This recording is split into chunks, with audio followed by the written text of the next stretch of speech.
At the beginning of 1980, Todmorden was a little-known West Yorkshire mill town. But before the year's end, the town would be associated with one of the stranger stories in British UFO history. It was something you only read about or seen on television. And suddenly, it's there. If you think of a double-decker bus sideways, that's how big it was. And he wasn't the sort of person that would suddenly say something, you know, that hadn't happened. So I believed him. I felt quite safe in the police car. Now if somebody got out of it, I'd be bloody scared. The story of a young Yorkshire police officer's sighting of an unidentified object became headline news. I believe Alan Godfrey is telling the truth. If he's lying, he deserves an Oscar. Almost 30 years later, his experience has become part of UFO folklore. I've been a journalist for 50 years and covered quite a few rather strange stories. But the Alan Godfrey story is undoubtedly the most astonishing thing I ever covered. In 1980, Alan Godfrey had been a police officer in the Todmorden area for 6 years.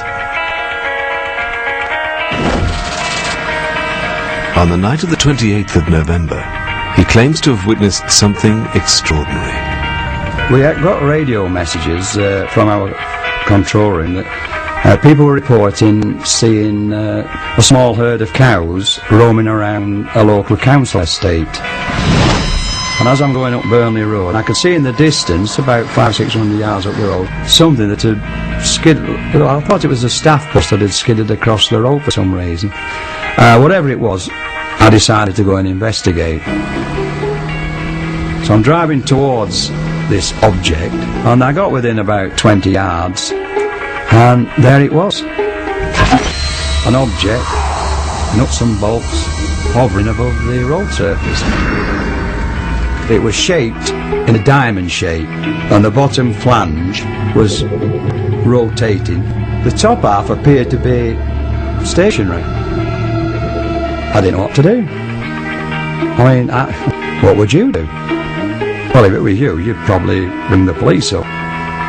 But in my case, I'm already there, so I thought I'd radio our control room. Alpha Foxtrot 203 control. Now with two radios, we've got a VHF, which is the car radio, and UHF, which is the personal radio. I tried both, and none of them had worked. Three control. It was eerily silent. That really does stick in my mind, that was really eerily silent. And for some reason, I don't know why, I picked my clipboard up and started to draw it. I made a quick sketch. So it's there. Rather than my head, it's there, it's black and white. Although he'd made a sketch, Alan Godfrey's story would ultimately centre around what happened next. Now it's black and white. And I'm at the other side of it, driving. I glance at the mirror, it's not there. I got out of the car. The road surface was whirlpool dry, like a spinning object would make, you know, with all these leaves and branches and what have you. You could see an area of road surface that wasn't like the other. The others were wet, this was dry. Unsure of what had happened to him, PC Godfrey drove straight back to the police station in Todmorden. When Alan came into the police station, he was very agitated. I says to him, you'll never guess what I've just seen, you know. You won't believe what I've just seen. At first, you know, you think he's totally outrageous, you know, but I've no reason to doubt him. I mean, I've known him for a long time, and we know each other really well, and I've no reason to doubt what he said. But the night still had one more surprise left. As Alan Godfrey ended his shift, he noticed something else he couldn't explain. There was approximately 30-35 minutes missing that couldn't be accounted for. From me leaving the police station to coming back. To me, I'd only been away 15 minutes. Over I hadn't, I'd been away approximately 45-50 minutes. On the night of the 28th of November 1980, Police Constable Alan Godfrey was driving through the Pennine town of Todmorden when he witnessed a strange object in the road. was something you've only read about or seen on television. And suddenly, it's there, in front of you. It was just something out of a science fiction film. It was totally unbelievable. P.C. Godfrey had no rational explanation for what he'd seen, or for what he discovered later. I had this irritating itch on my foot. The boot on my left foot was split. If that's the sole of the, it was split that way. I've no idea why they were split, but when I took it off, I removed my sock, and it was on the instep of my foot, and it was a round circle like that, red, and it was very, very itchy. It wasn't sore, but it was very, very itchy. At work the following day, Alan Godfrey received some surprising news. He hadn't been the only officer who claimed to have seen something strange the previous night. I came on duty, and there was an inspector waiting to see me. I went into the inspector's office, and he then informed me that I wasn't alone, that 3 police officers in Halifax, in fact, had some sort of an encounter the same night. And he was putting a report together, and he wanted a statement of me. Coming out the inspector's office thinking, yeah, right on. It was Alan Godfrey's story which caught the attention of both the local press and UFO investigators, many of whom descended on Todmorden in the wake of the sighting. In 1980, Jenny Randalls headed British UFO investigation group UFORA. She was born near Todmorden and has written about British UFO sightings for over 35 years. The Alan Godfrey experience, when it happened, came at the culmination of a whole series of events during the preceding 3 or 4 months that had been occurring in and around that area. They've been getting stranger and stranger. The Pennines are the backbone of the United Kingdom. The area stretches from the Scottish borders to the Derbyshire Peaks, a distance of 250 miles. Throughout the 1970s, there have been dozens of reports of objects in the sky over Yorkshire and Lancashire. So numerous were the sightings, the area earned itself the name UFO Alley. John Sheard was a Yorkshire-based journalist reporting for both the local and national press. This was a time when the whole nation was obsessed with UFO stories. We had reports almost every day up here, particularly in the Pennines, but also throughout the country and in fact throughout the world. The late 1970s and early 80s were the heyday of UFO mania. The release of films like Star Wars and Close Encounters coincided with the doubling of reports of UFO sightings in Britain. For the time being, news of Alan Godfrey's close encounter had stayed within Todmorden, but it hadn't escaped the attentions of a group of UFO investigators led by Jenny Randalls. When I first met Alan, he struck me immediately as being a very typical, no-nonsense Yorkshire bobby. He would not have reported something like this unless he was absolutely sure in his own mind that it was real. Although there was little physical evidence to support his claims, Alan Godfrey did have a damaged boot. There was a split across the bottom of his boot. There's no question at all that that happened because we were able to immediately photograph it and it was real. There was also the sketch made at the time of the sighting. You just have to try and make a value judgment when you put all the evidence together, what you believe about the credibility of the witness, what the sincerity of the witness's story is, how it holds together again and again over the years. But for Andy Roberts, who has researched hundreds of British UFO sightings, the origin of what P.C. Godfrey witnessed is relatively straightforward. My personal belief is that he went into some form of altered state of consciousness, whether you call it a trance or something like that. Something triggered that. In his narratives, when he's described what he saw, he always says when he was driving up to it, he thought it was a bus. Now, it's possible that was the point when he slipped into this altered state of consciousness. When he got near it, he was seeing it as a UFO. Interestingly, he describes it as having 2 rows of windows, quite like a bus, actually. And it was on the main road, near a bus stop. So it's possible he saw a bus delivering mill workers or picking mill workers up, and in his altered state of consciousness, it had transformed into a UFO. This object I saw was hovering off the ground, it had no wheels. It was of a metallic colour, and it had black panelling and dark windows. And it certainly wasn't a bus. I know the difference between a bus and what I saw that night. Dr. Ian Griffin worked for NASA on the Hubble telescope project for a decade before returning to the UK to carry out research into the movement of asteroids. He now watches the night skies from his home observatory in Todmorden. My view is that nearly every UFO that has ever been seen has some kind of explanation, and it's probably because people don't really understand what they're looking at that they just call it a UFO. The planet Venus is often mistaken for a UFO. This is because it's very bright and it's very close to the sun in the sky. So very often, if you don't know what you're looking at and you see this stonkingly bright light beaming towards you, you think, what on earth is that? Meteors are sometimes mistaken for UFOs as well, caused by a very fast-moving rock entering the Earth's atmosphere high up. As the rock moves through the atmosphere, it ionises it and causes the gas atoms to glow in different colours. The colours can be green, they can be blue, and sometimes they can even be an orangey-red colour. Dr. David Clark has been researching official reports into UFO sightings for over 20 years. When the Ministry of Defence files on UFOs from 1980 were opened, I went to the National Archives and immediately went looking for any mention of the sightings in Todmorden in 1980. And straight away I found a copy of the report by the police officers from Halifax, PC John Porter and his colleagues, who'd seen a bright blue ball of light in the sky. But there was absolutely no trace of the report that was made by Alan Godfrey the same night, about 30 minutes later. Maybe they just thought that his sighting was a bit too weird and a bit too disturbing, you know, to pass it on to the ministry. But Alan Godfrey and John Porter were not the first police officers to have made an official report of a UFO sighting. Over the last 3 decades, police officers have contributed to a large proportion of British UFO reports.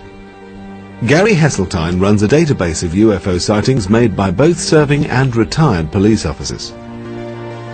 It's my belief that police officers' testimony is of a very high calibre. There is no reason to think that these officers are mistaken because of their training, and I believe that police officer testimony should be regarded very highly in the world of the way we treat UFOs. After police officer Alan Godfrey reported an encounter with a strange object in West Yorkshire in 1980, some researchers claimed it to be a landmark in British UFO history. After Alan Godfrey's experience had happened, we were immediately aware that this had cemented the importance of the Pennine area as the hotspot for UFO activity in Britain, and in fact probably the most active location for UFO encounters anywhere in Europe. Whatever the source of the strange lights seen over Lancashire, PC Alan Godfrey's experience continued to fascinate the UFO community. After Alan Godfrey's sighting in Todmorden, he claimed to have lost some 30 minutes in time. The only physical evidence of his encounter, a damaged boot and a sketch he'd made at the time. In an attempt to find out more, UFO investigators suggested a radical idea. They contacted me and asked me, would I be willing to go under hypnotic regression? I declined straight away. I wasn't sure, you know. I thought, what is hypnotic regression? The only hypnosis I'd ever seen was on television, on a stage, you know, where they make fun of you. Eventually, Alan Godfrey was persuaded to undergo hypnosis, which was conducted by 2 psychiatrists, Dr. Jeffy and Professor Blair. They wouldn't tell either of the psychiatrists what the subject matter was. They would only tell them that it was a policeman who they were going to try to regress to a certain time on a certain date to an incident that may or may not have happened. Mike Sachs, whose interest in UFOs had been sparked by his own experiences the previous year, was present at the sessions. The atmosphere in the room was absolutely electric as Alan is relating this series of events. All of a sudden, and under hypnosis, he goes and covers his eyes, and then somehow he's floating and he's taken into this room. I have no recollection whatsoever what went on during that hypnotic regression. Under hypnosis, Alan Godfrey's claims grew more bizarre. Not only had he witnessed a UFO, he had also come into contact with alien beings. In UFO terminology, he had been abducted. We were actually present, possibly one of the first abduction cases that has happened in the UK. Whatever Alan Godfrey had experienced in November 1980, and whatever had happened to the missing 30 minutes, the latest revelation seems scarcely credible. UFO abductions, very big in America, not so big in Britain. A handful of people allegedly being abducted by UFOs. So when you get a policeman seeing a UFO, later coming out under hypnosis with the story he was abducted, you've got something that's quite solid there, and people have latched onto it as being, you know, a real event. I'm asking myself, did that really happen? No, I couldn't do it. I don't believe it. But why am I saying it? Psychologist Chris French has conducted several studies in the area of so-called paranormal experiences. There are a number of different factors which seem to play a role in people reporting that they've had an alien abduction experience. Very often there is some initial triggering event, like, say, an episode of sleep paralysis or missing time, that leads people to believe they may have been abducted by aliens. What's probably happening is that they are getting confused between things that are happening in here and things that are happening in external reality, and basically as a result they're having sometimes hallucinatory experiences, sometimes false memories, but that's leading them to believe that they've had these alien encounters. But it wasn't just Alan Godfrey's supposed abduction that intrigued ufologists. The investigators also discovered a connection to another unsolved local mystery, one they believed could have extraterrestrial origins. 6 months before his UFO sighting, Alan Godfrey and colleague Malcolm Agley had received a call about a body found at a local coal yard. He received a radio message that found a body at Todmorden railway station, so I attended with PC Alan Godfrey. So it instinctively tells you there's something not right. You know, you come across dead bodies all the time, it sounds like, but you do. He was laying on his back, just staring up into the sky. There's no disturbance of the call, you know, to say how he got there. You just can't explain it at all. It was being treated as a crime scene. I think everybody at that stage thought it was a crime. That's how obvious it was. Why would a man climb a stack of coal, lie down on his back on top and die? The body was that of a Polish emigre named Zygmunt Adamski, a former miner who'd moved to the UK after the Second World War and had settled in Wakefield, 20 miles from where he was found. To me, I don't think he died there. I think he'd been put there. It looked to me as if he had anyway. The evidence was inconclusive. You'd expect if somebody had been lying on the belly or climbed up the coal, it'd be covered in coal dust. It'd been raining, it'd stick to him like glue. There was no visual coal on him, on the front of him, anywhere. And either on his face or anything. And he had these black marks that transpired to be burn marks round the back of the head. And there was one at the nape of the neck here, like an open wound, like a blistering wound, and it had had an ointment applied to it. We just thought it was strange, you know, that he had these injuries and this sort of green ointment, which looked nothing I've seen before at all, you know. It just seemed strange and a bit unnatural, really. Zygmunt Adamski had gone missing after a shopping trip. There was no suggestion that he'd planned to disappear, and he was known as a loving family man with no obvious enemies. The autopsy confirmed that Adamski had died of a heart attack. Coroner James Turnbull was mystified, not least by the strange substance found on Adamski's burns. We had the substance analysed, and the toxicologists and the scientists couldn't come up with any answers to what it was, and we came up against a blank at every line of investigation. This was one of the most puzzling cases that I've come across in 25 years. If somebody proved to me that UFOs exist and that there was one around there at that time, and that in some way we could associate it with this case, then perhaps I might say I'd only raise half an eyebrow. Whatever the truth behind Adamski's death, which remains unsolved, Alan Godfrey's association with it was to turn him into a UFO celebrity. In November 1980, PC Alan Godfrey had witnessed a mysterious object whilst on patrol in Todmorden. If I'd got out of the car and thrown a brick at it, it would have gone clang. That's how real it was. Alan Godfrey was also connected to a mysterious death, which remains unsolved after almost 30 years. Zygmunt Adamski had gone missing in June 1980. His body had been found 5 days later, lying on top of a coal heap in Todmorden. At the inquest, coroner James Turnbull was mystified, recording an open verdict and even suggesting a link with UFOs. I've been nearly 27 years in the police, and it's the one thing that I've never really got to the bottom of, and it is bizarre, and it's always been there at the back of my mind. There's just no explanation for it at all.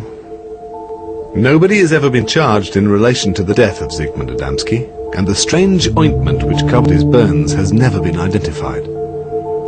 To this day, we don't know whether or not there actually is any connection with the Adamski death. The case is still unsolved. They've never found out how his body got onto the top of that coal heap. Some UFO researchers looked at all the pieces of the puzzle. You know, the fact that it was put on a coal tip, and how did he get there? It's mysterious. And they just jumped to the most massive of conclusions, that, you know, the only explanation must be that he's been abducted by aliens and something's gone wrong. The Adamski story was picked up by Sunday Mirror journalist John Sheard. Although more used to covering Northern Ireland and the trial of the Yorkshire Ripper, he recognised the opportunity for an exclusive. I sat down and tried to write it as straight as I could. I didn't want it to sound over-sensational, because it was already a very sensational story. What I didn't know was that when it hit the streets that Sunday, as the front page lead, was the incredible reaction that would happen. I'm talking about literally thousands of letters, hundreds of phone calls. I began to realise that this was a story that, even though I was still a bit iffy about it, had gripped millions of people throughout the world. John Sheard soon discovered PC Alan Godfrey's involvement with the Adamski case, and the later claims made under hypnosis that he'd been the subject of an alien abduction. I've been a journalist for 50 years and covered quite a few rather strange stories, but the Alan Godfrey story is undoubtedly the most astonishing thing I ever covered. What made Alan's story so special from my point of view was the fact that A, he was a serving policeman, and one expects them to be fairly straightforward in recording facts. And of course it came on the heels of the Adamski story and a very strange inquest. Individually they were good pieces, but when you add the two together and a possible connection, you've got dynamite. At the time, Alan Godfrey's story captured the public imagination. Whatever the truth behind it, it's become one of Britain's classic UFO cases. I've got no doubt that Alan's UFO experience was to him real. Whether it was objectively real is a different kettle of fish altogether. We can all have experiences which we believe are real to us, and they can happen at some form of lucid dreaming, for instance, hallucinatory states, fugue states, trance states. They're all real to the person, but that's a subjective reality, not an objective reality. On the moors above Halifax, former police officer John Porter is meeting Alan Godfrey. Both reported seeing something unexplained on the night of the 28th of November 1980. Oh, yeah. All right, you're getting grey. Hey, you still got yours, haven't you? Yeah, I know, but stuck on. It was only when I found out about you lads that it made me feel a lot more comfortable. Yeah. You know, because I can understand that. Do you know what I'm on about? Three of us can't be wrong. Three of you can't be wrong. Three of us cannot be wrong. Three of us saw what we saw. Exactly. Now, I was on my own. Yeah. And I've been told I would hallucinate. Whatever. I've had all this. And another one. I've been told I've fallen asleep at the wheel. Absolutely. And I'm driving, but you know what I mean. I'm driving. I know. I only left the police station 5 minutes earlier. You know. Alan has never changed his story. He's a very down-to-earth gentleman, and he had more to lose than to gain by relating such an incident. And that's why Alan's story goes down as a classic close encounter from the UK. Alan Godfrey left the police force in 1985. Almost 30 years on, he's still sticking to his story. It's 28 years ago, and I still believe in what I saw was really there.